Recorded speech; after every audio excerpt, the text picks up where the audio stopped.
Hi, welcome to A Foreigner in the Philippines. I wanted to deal with some comments and things you say, and as I had had one of those things where everything goes wrong last night when I was trying to do some stuff, and I made part of a video up and then found that the memory card was full, so that was the end of that video, and I think that I may have said some of the things that I got listed down here. So if I'm saying something again that I said before, bear with me, okay? But the first one, I wanted to talk about some of the comments, and we've had so many of Jessica and James' house, and we'll deal with this very, very simply. We've had, it seems that many of the expats and many of the builders abroad are looking in on anything that's being done in the Philippines where a house is being built, and so Jessica and James's house, J&J, their house has been under close scrutiny, and they've had many very sensible, knowledgeable people have put in their 2 cents worth, and they're kind of expecting that I would respond to those and accept them and implement them. I mean, there have been many people talking about the runoff. It's built on a hill, so the water's going to be cascading down, and a lot of other things that you think are going to happen, which may or may not happen. But here's the crux of it, is that James, he's not here right now. He's had to go home to deal with something in the US, and he will be back, I think, fairly soon, actually, a matter of a week or two. Now, James is an experienced contractor. He's a skilled carpenter and builder, and he is like most carpenters on the building site. He can do building of all kinds, and he is experienced in those. He's laid probably thousands of blocks. He does know what he's doing. Now, this is not a spoken resume on the part of James about how clever he is, but he is an experienced contractor. Now, as such, I just feel very awkward passing on the cleverest of suggestions. So this is the way that I've done it. I've mentioned to James, wow, James, your house is getting a lot of comments and suggestions. Have you been watching?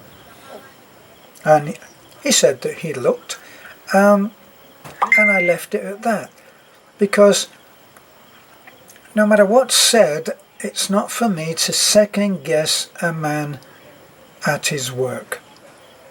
I just can't do it. So no offense to anyone who thinks that I'm ignoring their totally sensible 100% normal building practice suggestions. It's not that at all. It's just that it's not my place to go and tell James what to do. We've had talks, and we talked about design and just general things, with me saying, the strongest thing that I've said is, have you thought about doing this, or have you thought about doing that? And then I leave it at that. Try to be tactful, and I try to keep the peace. You know, this is family that we're talking about. You know, they're building a house on a hill, but we can stand out the front there where I'm about to get into either of our trucks, and we can see that house, and we could throw a stone and it would be able to reach that thing. So no, I'm not going to be doing that, and I apologize, and I'm sorry if that offends you. I hope it doesn't.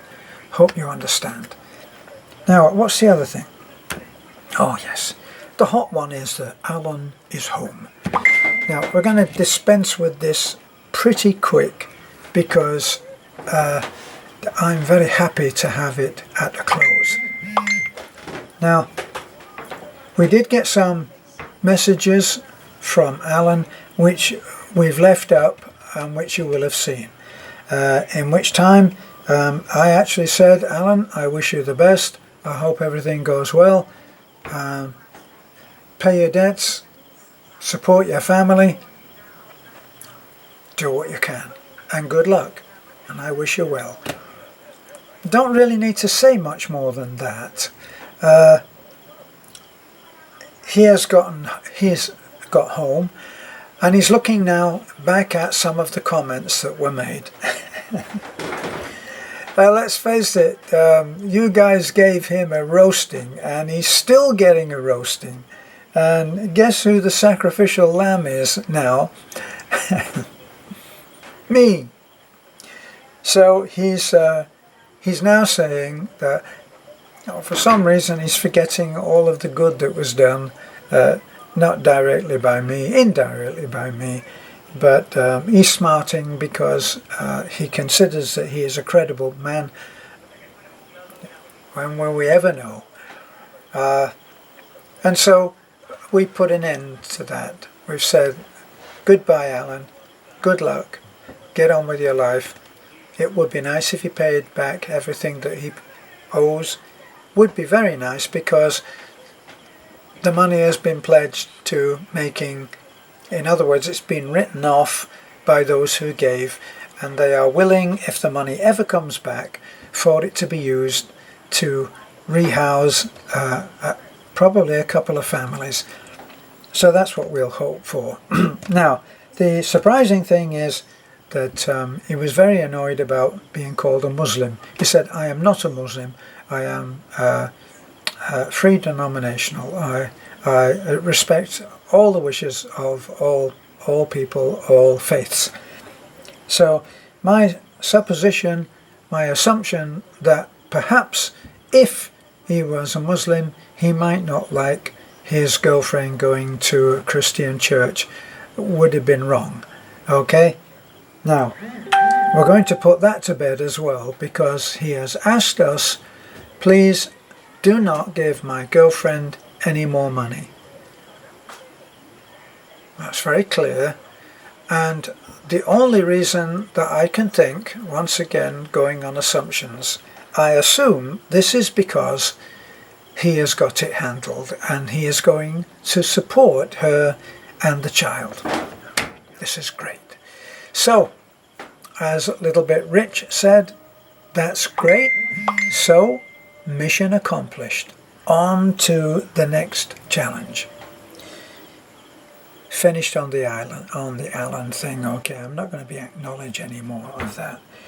Now, so, well, I really would like to reiterate the feel-good policy that we have on our channel.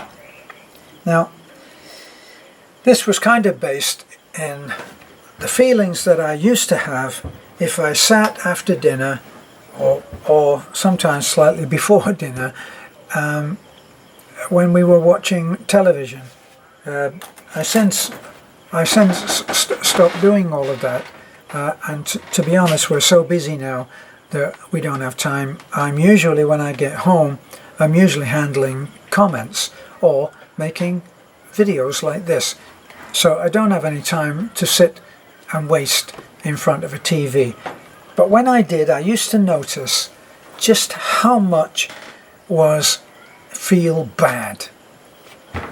There used to be a program here with a man that spoke like a machine gun, and he used to introduce it, and he used to introduce a program that reconstructed terrible crimes. This was entertainment, by the way. So there would be various murders, rapes, just inconceivable stuff that would be not just reported, but would be reenacted. Now, you didn't actually see anybody clubbing somebody to death or shooting anybody or anything like that. Not as graphic as that, but it did show a lot of stuff where even if they fogged it out a little bit women were being abused or pushed around, or men were falling and there were bodies that they just showed the foot of. If you've been in the Philippines, you'll know what I'm talking about. They show a body, they don't show the body, they just show the foot or a hand or some small part of the body. But anyway, there'd be all of that, and for the life of me I couldn't understand it. And I remember a Christian friend of mine, Carey, saying garbage in, garbage out. And so all of that garbage going in, and it's you're giving it all headspace, the critical, the nitpicking, the nasties, the the clever sniping, all of that, for my money, goes into the feel bad pot. And when we decided that we would do a feel good channel, or we decided we'd do a channel, we said it would be feel good. That's the feel good pot. So it's really very simple. It's not a question. It's never a question of whether somebody said, so if you don't like something, you just delete it. And pretty well, that's pretty well what it is. Why would I not like something? Well, we have many people who disagree strongly with some of the things that we show, some of the things that we say and do, and they disagree. And these are intelligent people who have their own way of looking at things, but they don't seek, or if they do, I correct that. They don't seek to put down someone whose opinion is different to theirs. So if you've done that in the past and said, oh well, this is clearly a case of this is not right, and the way that I think about it is fact, I might put a opinion as fact, opinion expressed as fact, and I might put that on your comment. Not because I don't like your comment, that's not quite the appropriate way to describe it, but if you've ever read on any of the other channels and you've sat there and you've gone through the negative comments, even with Alan, if you sat there and waded through all of those comments, and this is where they're fairly innocuous comments. It might be just say he's a loser. Somebody said he's a French fries short of a Happy Meal, or which are kind of mildly assuming, but at the base of it, the subtext at the base of it is what I call not nice. And if you read through enough of those, boy, you end up feeling like garbage. That's how I ended up feeling old. I felt weary. And so we don't have it. Now let me just, there's one particular thing that illustrates how words and the way that you actually start to express yourself and think and feel is hugely important for how happy you are. And I cite that example. It's a silly trick done with the best of intentions.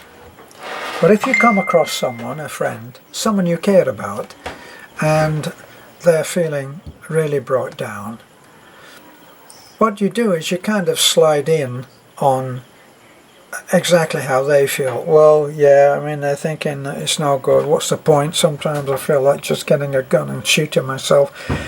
I mean, I got so many debts, I got this and that and that, and you come in and you say, boy, do I know what you mean? I got some debts as well. You're talking about the gas bill or the power bill? Yeah. Yeah, what about the phone? That's another one, And then you kind of just creep in on the lottery. Now we all know we all know that the lottery, the odds are probably billions to one for all I know. But I know that they're millions to one. Or anyway, you say, yeah, boy, do you ever think about what would happen if you won the lottery? Did you see that that guy recently just won $200 million? Making this up as I go along. So now we've got, instead of being totally without any money and wondering where the next phone bill is going to be paid or whatever, now we've got a figure in the air of $200 million. You say, $200 million, what would you do? That would be a problem to me. You put yourself at defect. It's poor me. Poor me, I couldn't handle $200 million. What would I do with it? And he then picks that up, and now he's off the ground, and he said, he won $200 million? Yes, you are. Do you know, I bet that was a problem to him.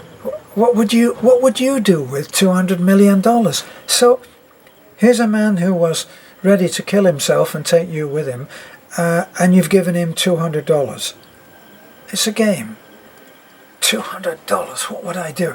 What about all those people who would come to you and want money? Well, $200, you wouldn't have to worry about it, would you? I mean, $200, even if you took $100 million of that, put $100 million to one side, put that in the bank, and then you exist on the interest of that. You don't, I mean, the interest on it, and he's very good at math, so he's saying, well, boy, you'd be able to get 7%, and 7% of $100 million is this much money, and then that would be compound interest because it were going in and everything. Now the other, so let's not even worry about that. Well, what do you do with this 100 million, you say?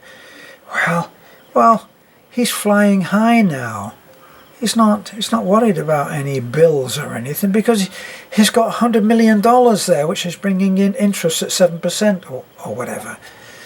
So the words and the play that you go in for are meaningful because words are meaningful. And if you are content to unknowingly, unthinkingly sit there and read through a load of comments about some guy who apparently doesn't need any help being put down because he's messed up just about everything, including his quest for getting the Japanese gold, especially after he's gone and done all the hard work and defused the bomb. So, you're going to sit there, one says, the guy's a total loser. My boy, I wouldn't trust, another says, I wouldn't trust this guy with anything. I mean, the guy's obviously a liar. And then you look at the next one. Yeah, that's it for me. You're absolutely right. He said what? He doesn't really. Is the guy stupid?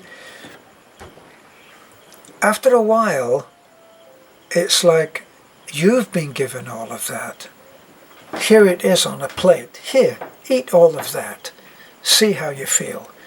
And suddenly you got a bad case of mental indigestion because you've been reading so much about how wrong something can go that sometimes it just seems difficult to breathe. And our feel-good channel says we're not going to do that. Now, the people who want to see a little bit of that, well, they can go somewhere else and they can see it somewhere else where they like to have those kind of comments. They, the guy who said, yeah, well, he's a bag full of fries short of a Happy Meal. Oh, you got it. And there will be people who like that and like an abundance of that. So, if you want to have a little taste of that, it's like taking some salt on your meal. If it hasn't got enough salt in for you, you take the salt And there we are. And you go. And you put as much salt on as you want. You read as many of those comments as you want. And then you get out of there. There it is. There's the way out. Click. It's called Next. And you go somewhere else. And that's where I feel that the people who are realistic should be. They're the ones I always say about this particular guy who always used to say, people suck. Every time. People suck. Guess what people did to him? They sucked. Well, he knows that they suck, and the universe says, oh, people suck. Okay, here's the audit department. One people suck experience coming right his way. And they'll keep plucking those off the shelf as long as that man says people suck. Now, have we got rose-coloured glasses on? Yep. You can't see them right now, but I wear them. Perhaps I should reveal that I've got rose-coloured contact lenses, and I do my best to look at the world through rose-coloured glasses because it's so boring and such a bring down to do otherwise. Now sometimes if I start saying about someone, you know what I'd like to do to that guy, and Beth will just look at me and say, yeah, but maybe he's having a bad day. Don't know quite what he was doing. She's like that. As soon as you start trying to have a good bad mood, she goes and ruins it. So, that's our feel-good policy. And we're sticking to it. Hope you'll join us. And here she is. What? What? You've been sleeping in front of the TV, haven't you? No, I just closed my Honey, eyes. you have. Why don't you admit it? Where are you? I just closed my eyes. Where are you? Yeah, so please like, comment, and subscribe. We're Honey, now in 17,105.